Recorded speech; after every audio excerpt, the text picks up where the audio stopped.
Chicken রান্না করার আগে যদি সঠিক পদ্ধতিতে ম্যারিনেট করে নেওয়া যায় তাহলে তার স্বাদ এবং ফ্লেভার যেমন অনবদ্য হয়, তেমনি তাতে কোনো রকম আষ্টে গন্ধ থাকার সম্ভাবনাও থাকে না।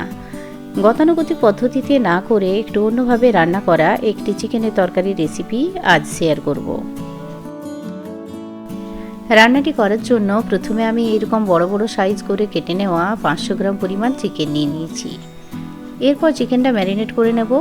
তার জন্য চিকেনের উপর 1 চা চামচ লেবুর রস ও 1 চা চামচ টক দই দিলাম। সঙ্গে 1/2 চা চামচ লবণ দেব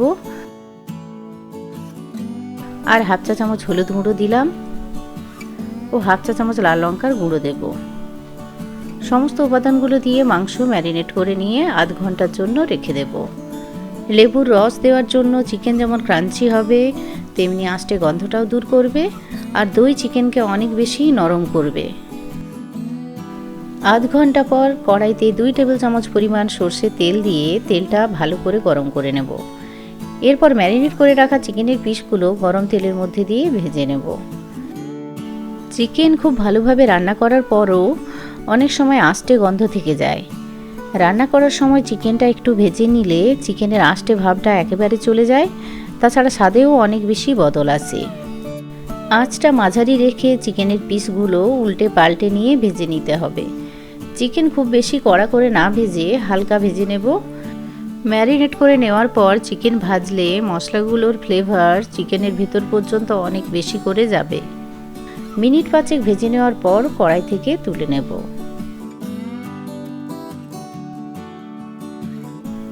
এরপর কড়াইতে 2 টেবিল চামচ পরিমাণ সর্ষের তেল দিয়ে তেলটা ভালো করে গরম করে নেব।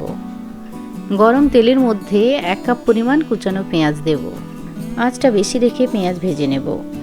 পেঁয়াজের মধ্যে অল্প পরিমাণ লবণ দিলাম। নাড়াচাড়া করে মিশিয়ে নেব। লবণ দিলে পেঁয়াজ তাড়াতাড়ি নরম হয়ে ভাজা হয়ে যাবে। পেঁয়াজে লালচে বাদামি রং ধরেছে। এখন এর সঙ্গে 1 চা চামচ আদা বাটা ও 1 চা চামচ রসুন বাটা দিয়ে মশলাটা কষিয়ে নেব। আঁচটা মাঝারি রেখে মশলাটা কষিয়ে নেব আদা রসুনের কাঁচা গন্ধ চলে যাওয়া পর্যন্ত।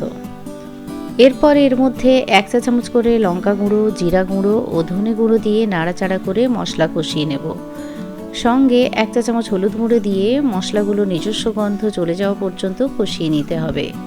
এর সঙ্গে 2 টেবিল চামচ টমেটো বাটা দিয়ে নাড়াচাড়া করে মশলা কষিয়ে নিয়ে 1 চা চামচ কাশ্মীরি লাল লঙ্কার গুঁড়ো দিলাম।